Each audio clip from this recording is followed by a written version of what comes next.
Hi అండి, అందరికీ నమస్కారం. Welcome to my YouTube channel. ఇప్పుడే అందిన వార్త అండి. ఎమ్మెల్యేపై పెట్రోల్ పోసి హత్య. సో, ఆ వివరాలంటే ఈ వీడియో తెలుసుకుందాం. వీడియో అయితే ఎక్కడికైనా స్కిప్ చేయకుండా ఎండ్ వరకు అయితే చూసేయండి.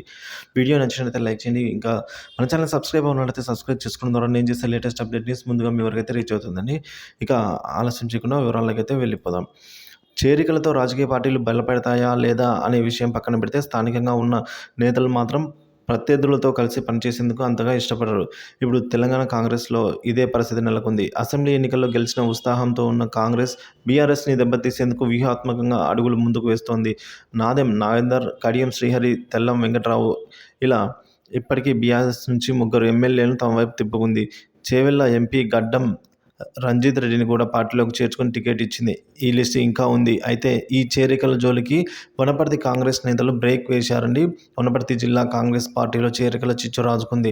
బీఆర్ఎస్ పార్టీ నుంచి కాంగ్రెస్లో పలువురు చేరడంతో ఆ పార్టీ సీనియర్ నేత చిన్నారెడ్డి వర్గీయులు హల్చల్ చేశారు. చేరికలను నిరసిస్తూ తాడిపత్తి గ్రామానికి చెందిన చిన్నారెడ్డి వర్గీయుడు మాజీ సర్పంచ్ గణేష్ గౌడ్ తన అనుచరులతో కలిసి ఎమ్మెల్యే మేఘారెడ్డి ఇంటి వద్ద ఆందోళన చేపట్టారు.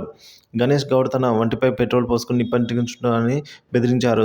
అంతేకాదు ఎమ్మెల్యే మేఘారెడ్డిపై కూడా పెట్రోల్ పోసేందుకు ప్రయత్నించడంతో ఉద్రిక్త పరిస్థితులు నెలకొన్నాయి. సమాచారం అందుకున్న పోలీసులు ఆందోళనకారులను అయితే అక్కడి నుంచి చెదరగొట్టారు.